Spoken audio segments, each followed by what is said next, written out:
Hello friends, today's topic is critical velocity and Reynolds number.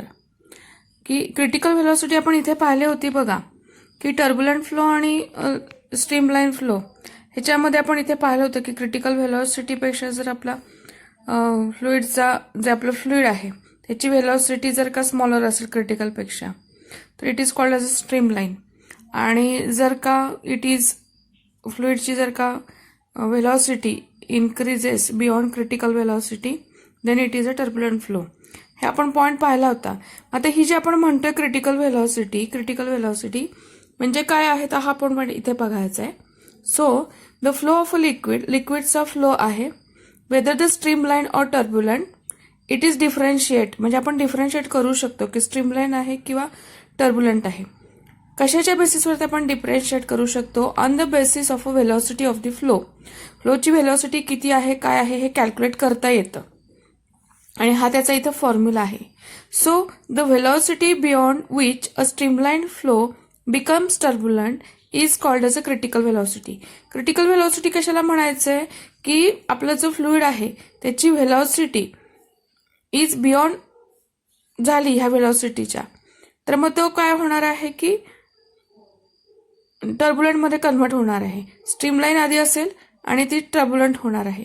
आता हे critical velocity हे कुणी शोधून काढलं तर ऑस्बोर्न रेनॉल्ड्स नावाचा जो सायंटिस्ट आहे 1842 to 1912 तर त्यांनी हा फॉर्म्युला शोधून काढला. त्याचं डेरिव्हेशन एक्सप्रेशन इथं नाही आहे, डायरेक्टली आपण फॉर्म्युला इथं अडॉप्ट केलेला आहे. सो क्रिटिकल व्हेलॉसिटी कशाशी रिलेटेड आहे तर फ्लुइड जे आहे त्याचा फ्लो आहे त्याच्या फ्लोशी रिलेटेड ही क्रिटिकल व्हेलॉसिटी आहे and it is given by VC is equal to RN of into eta हे ग्रीक लेटर आहे eta into rho into small D. ठीक आहे. मग आता हा VC म्हणजे काय आहे critical velocity of the fluid, RN म्हणजे काय आहे तर Reynolds number, eta coefficient of viscosity, rho is the density of the fluid and small D आहे तो डायमीटर ऑफ द ट्यूब की ज्या ट्यूबमधून आपलं फ्लुइड फ्लो होते त्या ट्यूबचं diameter that is small D. आता हे जे इक्वेशन आहे ह्या इक्वेशनवरून 2.32 इक्वेशन आपण रेनॉल्डचा नंबर पण लिहू शकतो VC is equal to rho into D upon eta. आता रेनॉल्ड्स नंबर आहे तो काय आहे तर प्युअर नंबर आहे, फ्रॅक्शन वगैरे नाही आहे and it has no unit आणि डायमेन्शन्स पण नाही आहेत. It is found at RN. जर का आपले रेनॉल्ड नंबर जर आपण ह्या व्हॅल्यूज टाकल्या सबस्टिट्यूट केल्या क्रिटिकल व्हेलॉसिटी, डेन्सिटी, ट्यूबचा डायमीटर आणि इटा कोएफिशियंट ऑफ विस्कोसिटी याच्या व्हॅल्यूज सबस्टिट्यूट केल्या आणि त्याची जर का व्हॅल्यू 1000 पेक्षा लेस आली तर तो फ्लो कसा झाला स्ट्रीमलाइन फ्लो झाला आणि जर का ते 2000 पेक्षा ग्रेटर असेल तर तो फ्लो कसा होणार आहे टर्बुलंट फ्लो होणार आहे. ठीक आहे. आणि मग आता 1000 आणि 1000 अँड 2000 ह्याच्यामध्ये जर का RN ची व्हॅल्यू असेल if RN is in between 1000 and 2000 flow of the fluid becomes unsteady. तो अनस्टेडी होतो means it changes from streamline flow to turbulent flow. So this is about the critical velocity and Reynold number ह्यांचं relationship आपण इथे पाहिलेलं आहे.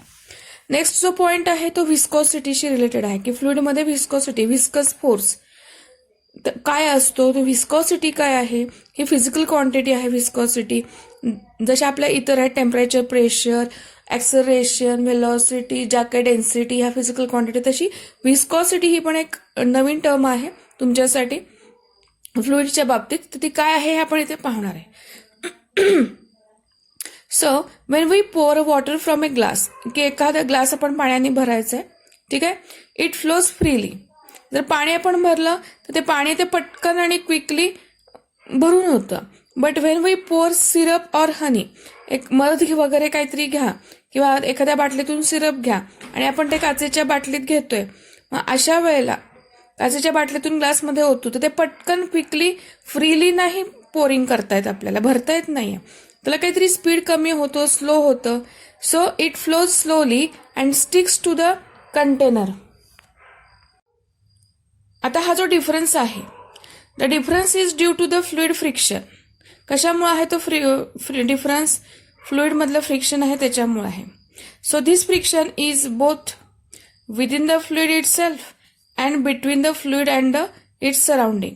आता हा कशामध्ये आहे फ्रिक्शन बघा, की जे फ्लुईड आहे त्याच्यात स्वतःच्यातच हे फ्रिक्शन असतं आणि फ्लुईड आणि त्याच्या आजूबाजूचे सराउंडिंग आहे ह्यांच्यामध्ये पण फ्रिक्शन होतं. ठीक आहे. This property of the fluid is called as a viscosity. ठीक आहे. The water has low viscosity whereas syrup or honey has high viscosity.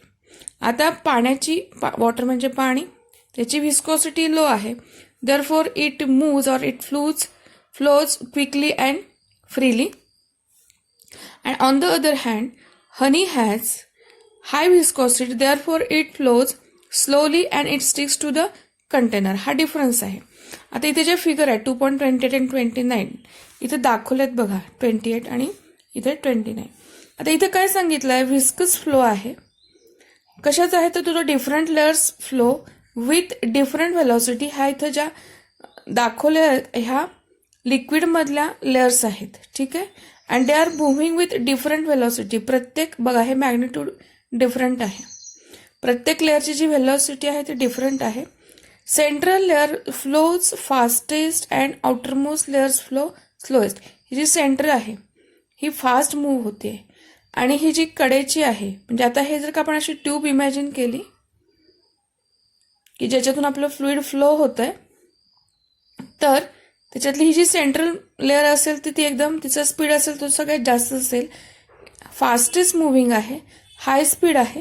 आणि मग कम्पॅरेटिव्हली जसजसं आपण इथे ट्यूबच्या एजेसकडे जाऊ कडेला, त्यानुसार हे जे आउटर मोस्ट लेयर्स असेल त्यांचा जो स्पीड आहे तो सगळ्यात कमी असणार आहे. That layer flows with very slow speed. ठीक आहे. आणि ही जी आता हे कसलं फ्लुईड आहे, विस्कस. ठीक आहे. हा विस्कस फ्लो आहे. ऑन द अदर हँड म्हणजे दुसऱ्या बाजूला हे काय आहे तर नॉन विस्कस फ्लो आहे. आता ह्याच्यामध्ये बघा सगळे जे आहेत ते इक्वल इन मॅग्निट्यूड आहेत. सो नॉन विस्कस फ्लोच्या बाबतीत काय होणार आहे, different layers flow with same velocity. सगळ्या लेअरची जी व्हेलॉसिटी आहे ती सेम असणार आहे. So this is shown in this figure shows schematic section of viscous flow and that of a non viscous flow. आता इथे नोट काय करायचं, note that there is a no dragging force in the non viscous force. Non viscous फोर्समध्ये dragging force काहीच नाही आहे. Dragging फोर्सचा अर्थ काय आहे बघा, आता समजा ही फास्ट मुव्हिंग लेअर आहे, हिचं स्पीड जास्त आहे आणि ह्या लेअरचं स्पीड कमी आहे. मग आता अशा वेळेला काय होणार आहे, ही जी लेअर आहे ही पुढे चालले आणि हिचा स्पीड कमी आहे. मग ही लेअर हिच्या स्पीड कमी असल्यामुळं ह्या लेअरला तिचा स्पीड कमी करायला भाग पाडते. का तर ह्या लेअर आणि ह्या लेअरमध्ये फ्रिक्शनल होतं किंवा ही लेअर आणि फ्लुईडची ही लेअर ह्यांच्यामध्ये सुद्धा फोर्स ऑफ फ्रिक्शन होतो आणि ॲज अ रिझल्ट ह्या दोन्हींचा स्पीड कमी आहे, याचा पण स्पीड कमी आहे. त्यामुळे ही जी फास्ट मुव्हिंग स्पीड आहे, स्पीडमधली जी लेअर आहे तिचा जो स्पीड आहे तो कमी होतो आणि त्यालाच आपण इथं काय म्हणणार आहे तर ड्रॅगिंग फोर्स. मग हा व्हिस्कस फ्लोमध्ये होतो पण नॉन व्हिस्कस फ्लोमध्ये हे होत नाही. ठीक आहे. इथे ड्रॅगिंग फोर्स होत नाही कारण का सगळ्यांचा स्पीड जो आहे तो सेम आहे. ज्या सगळ्या लेयर्स आहेत आपल्या फ्लुईडच्या त्यांचा सगळ्यांचा जो स्पीड आहे तो सेम आहे, त्यामुळे तिथं ड्रॅगिंग फोर्स काहीच नाही आहे. Now if we observe the flow of the river. बघा रिव्हर म्हणजे नदी आठवायची आहे. It is found that the water near both sides of the river bank. नदीच्या दोन्ही बाजूच्या ज्या कडा आहेत तिथला जो वॉटरचा फ्लो आहे, रिव्हर बँक म्हणजे काय आहे तर नदीचं पात्र. नदीच्या पात्रामध्ये जे पाणी असतं त्याची जी कडा आहे, ठीक आहे, that flows slow as we move towards the centre of the river. जसं आपण कडांपासून नदीच्या मध्ये जाऊ, सेंटरमध्ये जाऊ, वॉटर फ्लोज फास्टर ग्रॅज्युअली. नदीच्या मध्यभागी बघा पाण्याचा स्पीड सगळ्यात जास्त असतो आणि जसं आपण मध्यभागापासून कडेकडेला जाऊ तसं पाण्याचा प्रवाहाची जो गती आहे किंवा व्हेलॉसिटी आहे, स्पीड आहे, तो कमी कमी होत जातो. तेच इथे सांगितलेलं आहे. ठीक आहे. मी परत रिपीट करते. If we observe the flow of the river water It is found that water near both sides of the river bank flows slow, and as we move towards the center of the river, water flows faster gradually. At the center, the flow is the fastest. नदीच्या एकदम मध्यभागी बघितलं पात्राच्या, तर त्याचा जो flow आहे तो fastest आहे. And from this observation, it is clear that there is some opposing force between the two different layers of the fluids. आपल्या फ्लुइडचे जे लेयर्स आहेत त्यांच्यामध्ये कुठला तरी फोर्स आहे. कसा फोर्स आहे तर तो ऑपोजिंग फोर्स आहे. ठीक आहे ना. Which affect their relative motion. त्या लेयरची जी रिलेटिव्ह मोशन आहे त्याला तो फोर्स काय करतो तर तो अपोज करतो. ठीक आहे.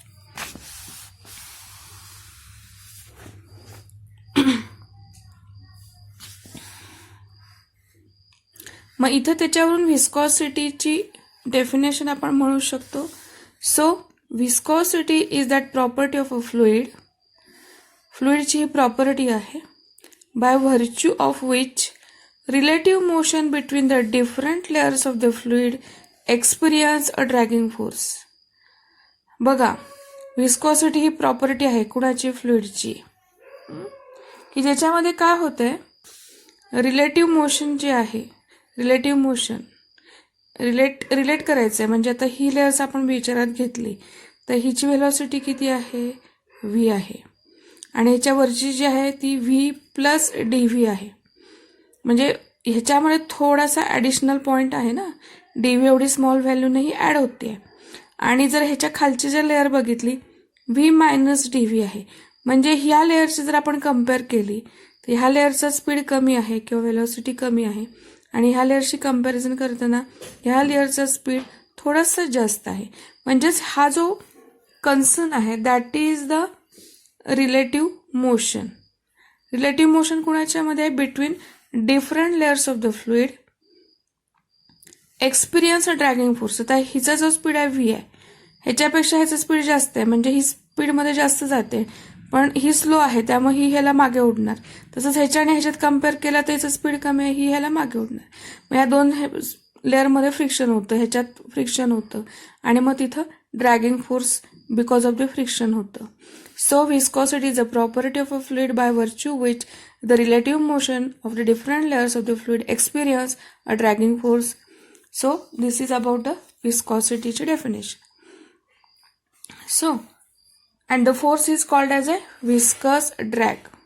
ठीक आहे, फोर्सला काय म्हणायचं आहे, viscous drag. In liquids, the viscous drag is due to short-range molecular cohesive forces. In liquids, the viscous drag is due to short-range molecular cohesive forces. बघा. And in gases, it is due to collision between the fast-moving molecules. लिक्विडमध्ये viscous drag कशामुळे आहे, short range molecular cohesive force. आणि जर आपण gases imagine केले तर viscous force is कशामुळे आहे तर collision between fast moving molecules. In both liquids and gases, as long as relative velocity between the layer is small. काय, लिक्विड आणि गॅसेस जर आपण ह्यांचं कम्पॅरिझन बघितलं तर as long as relative velocity between the layer is small, viscous drag is proportional to relative velocity. म्हणजे जोपर्यंत relative velocity आहे लेयर्समधली ती जोपर्यंत तिची व्हॅल्यू स्मॉल आहे, viscous drag is proportional to relative velocity. However, in a turbulent flow, the viscous drag increases rapidly. Turbulent flow ज्या वेळेला होतो म्हणजे स्ट्रीमलाईन च्या ऐवजी टर्ब्युलंट फ्लो होतो. म्हणजेच काय होते, व्हेलॉसिटी ऑफ द पार्टिकल्स कशी होती, व्हेरी हाय होते, म्हणजे क्रिटिकल व्हेलॉसिटीपेक्षा ग्रेटर असते. पार्टिकल्स रोटेशनल मोशनमध्ये फिरतात, त्यांची डायरेक्शन प्रत्येक पार्टिकलची वेगवेगळी असते. असा आपला टर्ब्युलंट फ्लो असतो. मग त्या केसमध्ये विस्कस ड्रॅग काय होतो, रॅपिडली इन्क्रीज होतो, फास्टली इन्क्रीज होतो, and it is not proportional to relative velocity. म्हणजे हा जो पॉईंट आहे तो बऱ्यापैकी स्ट्रीमलाईन फ्लोच्या बाबतीत अप्लाय करता येतो, पण टर्ब्युलंट फ्लोच्या बाबतीत मात्र विस्कस ड्रॅग फास्टली किंवा रॅपिडली इन्क्रीज होतो. But proportional to higher powers of the relative velocity. Not proportional to relative velocity, but proportional to higher powers of the relative velocity. मग आता आणखीन एक टर्म आहे वेलोसिटी ग्रेडियंट. आता velocity ग्रेडियंटचा formula आहे dv/dx, म्हणजे हा रेशो आहे. म्हणजे इथे वेलोसिटी चेंज होते विथ रिस्पेक्ट टू डिस्टन्स. म्हणजे बघा, ही जी लेअर आहे तिची वेलोसिटी v आहे, ती एका स्टेशनरी लेअरपासून x एवढ्या डिस्टन्सवरती आहे. ह्या लेअरच्या खालची जी लेअर आहे तिची वेलोसिटी v मायनस dv आहे, आणि ह्या लेअरचं स्टेशनरी लेअरपासूनचे जे डिस्टन्स आहे ते x मायनस dx येणार. आणि ह्या लेअरचं पेक्षा ही लेअर आपण कम्पेअर केली ह्या लेअरची, तर ह्याच्या डिस्टन्स आणि ह्याच्या डिस्टन्समध्ये बघा x प्लस dx अँड ह्याच्यापेक्षा ह्याची वेलोसिटी काही अमाऊंटनी ग्रेटर असणार आहे. आता ह्याच्यामध्ये इथं काय आहे की इथं वेलोसिटी dv एवढ्या अमाऊंटनी चेंज होते, आणि त्याच वेळेला इथं जे डिस्टन्स आहे ते पण dx एवढ्या अमाऊंटनी चेंज होते. म्हणून इथं आपण जे म्हणतोय की change in velocity with respect to distance. So rate of change of velocity dv with a distance dx measured from a stationary layer is called as velocity gradient.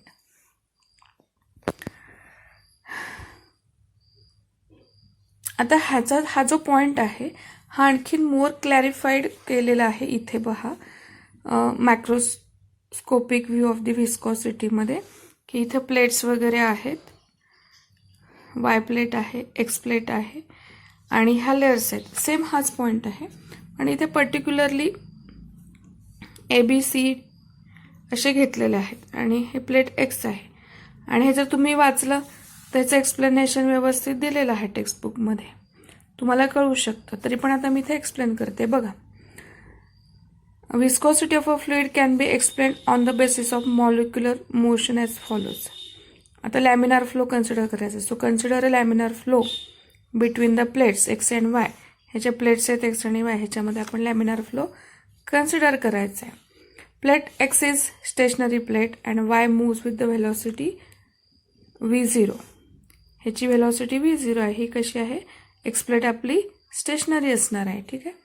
Now layers ABC move with the velocity v minus dv a. B ची velocity v असणार आणि C ची velocity v plus dv इथे दाखवलेला आहे. ठीक आहे. Consider two adjacent layers B and C. दोन ॲडजस्टंट लेअर कसे कन्सिडर करायचे आहेत, B आणि C. The velocity of the fluid is equal to mean velocity of the molecules contained in that layer. Thus, the mean velocity of the molecule in the layer B is v, while molecules in that layer C have a slightly greater than mean velocity of v plus v. म्हणजे काय, ही जी layer आहे या लेयर्समधले सगळे जे molecules असतील त्यांची velocity v plus dv आहे. बी ही जे लेअर विचारात घेतली तर त्या लेअरमध्ये जे काही मॉलिक्युल्स असतील त्या सगळ्या मॉलिक्युलची व्हेलॉसिटी v असणार, आणि ए ह्या लेअरमधले जे काही सगळे मॉलिक्युल्स आहेत त्यांची जी काय व्हेलॉसिटी आहे ती कशी असणार, v मायनस dv. आता हा डिटेलमध्ये पॉईंट आहे तो आपण नेक्स्ट चॅप्टरमध्ये तर बघणारच आहे गॅसेसच्या बाबतीत. ठीक आहे, की each molecule possesses a random velocity whose magnitude is usually greater than that of the mean velocity. As a result, molecules are continuously transferred in the large number between the two layers. On an average, molecules passing from layer C to B, C पासून B पर्यंत, B will be moving too fast for their new layer by the amount of dv and will slow down as a result of collisions with the molecules in layer B. बघा काय होत आहे, As a result, molecules are continuously transferred in large number between the two layers. दोन लेयर्समध्ये आपले molecules transfer होत आहेत. ठीक आहे. On the average molecules passing from layer C to B will C पासून बी पर्यंत will move too fast for their new layer by amount dv and will slow down as a result of the collision with the molecules in layer B. म्हणजे C layer मधले जे molecules आहेत त्यांची speed जास्त आहे की नाही आणि बी लेअर मधल्या मॉलिक्युल्सची स्पीड कमी आहे. त्यामुळे सी लेअर मधले जे मॉलिक्युल्स आहेत ते बी लेअर मध्ये आल्यानंतर त्यांचं स्पीड काय होणार आहे, कमी होणार आहे. किती अमाऊंटनी, तर डीव्ही एवढ्या अमाऊंटनी. का? As a result of the collision. कुणाचं होणार आहे? सी लेअर मधले जे मॉलिक्युल्स आहेत त्यांचं बी लेअर मधल्या मॉलिक्युल बरोबर कोलिजन होणार आहे. त्यामुळे त्यांची स्पीड आहे तो कमी होणार आहे. ठीक आहे. द रिझल्ट इज, आणि ह्याचा परिणाम म्हणून ट्रान्सफर ऑफ द मोमेंटमचं ट्रान्सफर होणार आहे from faster moving layer C to their neighbouring slower moving layers such as B. म्हणजे इथे सी लेअरचे जे मॉलिक्युल्स आहेत त्यांच्यापासून बी लेअरमधल्या मॉलिक्युलचं मोमेंटम ट्रान्सफर होणार आहे. ठीक आहे. Thus, eventually to the plate X. Now, because the original source of this transfer of momentum is plate Y. Original source म्हणजे काय? आपली बेसिकली ही प्लेट Y मूव्ह होतीये. स्पीड हा व्ही प्लस डी व्ही आहे, हा व्ही आहे, हा V minus D V आहे. स्पीड कमी कमी होत जातोय. म्हणजे नक्की काय होत आहे, तर original source of transfer of momentum कुठनं आहे, तर प्लेट बी वाय आहे. The overall result is transfer of momentum. सगळा ओव्हरऑल रिझल्ट काय असणार आहे की मोमेंटमचं ट्रान्सफर झालंय. कुठून ट्रान्सफर झालंय? From plate Y to plate X. ठीक आहे. If there are no internal forces applied, तिथे जर काही इंटरनल फोर्सेस आपण अप्लाय केले नाहीत, this momentum transfer would reduce speed of the plate Y. हा मोमेंटम ट्रान्सफर काय करणार आहे? वाय प्लेटचा स्पीड काय करणार आहे? Reduce to 0 with respect to the plate X. Reduction in the velocity of the molecules in the direction of laminar flow is due to the fact that their directions after collisions are random. Reduction होते कशामध्ये? व्हेलॉसिटीचं. Velocity कुणाची? मॉलिक्युल्सची. Velocity in the direction of the laminar flow. मॉलिक्युलची velocity laminar फ्लोच्या डायरेक्शनमध्ये जी आहे त्या व्हेलॉसिटीचं रिडक्शन होते. कशामुळे होतोय? Due to the fact that the directions after collisions are random. त्यांचं कोलिजन होतं आणि कोलिजन झाल्यामुळे त्यांच्या डायरेक्शन रॅन्डम होत आहेत आणि त्याच्यामुळं मॉलिक्युल्स जे आहेत लॅमिनार फ्लोच्या मधले त्यांची व्हेलॉसिटीचे रिडक्शन होते. So this randomness results in an increase in the thermal energy. बघा, रॅन्डमनेसमुळं काय होते? Thermal energy of the fluid आहे ती इन्क्रीज होते at the cost of its macroscopic kinetic energy.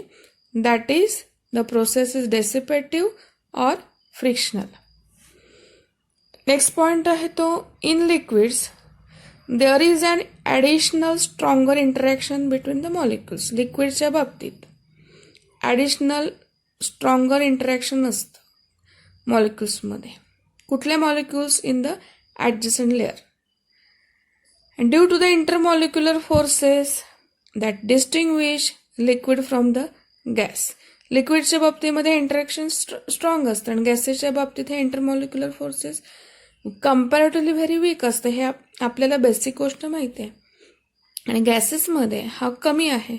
As a result there is a transfer of momentum from faster moving layers to slower moving layers which results in viscous drag. So this is about a microscopic view of the viscosity. Molecular level वरती microscopic layer वरती व्ह्यूनी आपण विस्कॉसिटीचा point आपण इथे discuss केलेला आहे. ठीक आहे. आणि नंतरचाच इथे विस्कॉसिटीशी रिलेटेड पॉईंट आहे तो कोएफिशियंट ऑफ विस्कॉसिटी. हा कोएफिशियंट ऑफ विस्कॉसिटीचा फॉर्म्युला हा आहे, eta is equal to F upon A into D V upon D X. Newton's law of viscosity, इथे न्यूटन्स लॉ ऑफ विस्कॉसिटी आहे, त्याच्यानुसार streamline flow for streamline flow viscous force F acting on any layer is directly proportional to area. Directly proportional to area. Area कुणाचा? Area of the layer and velocity gradient dv upon dx. ठीक आहे. So F directly proportional to a into dv by dx. Proportionality आहे तो equality मध्ये convert होतोय. हा जो constant आहे तो इटा आहे. So here eta is a constant called as the coefficient of viscosity of a liquid, and so eta is equal to F upon A ह्याच फॉर्म्युला वरून dv by dx. सो तिथे नोट करायचंय A.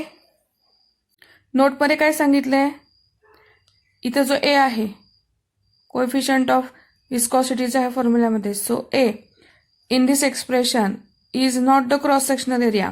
Cross sectional area नाही आहे हा, it is the area of the layer parallel to the direction of the flow. ठीक है. So the coefficient of viscosity can be defined as the viscous force per unit area per unit velocity gradient. Viscous force per unit area per unit velocity gradient. ठीक है. आणि मग त्याचं SI unit obviously काय असणार आहे तर Newton second पर metre square. Newton second पर metre square.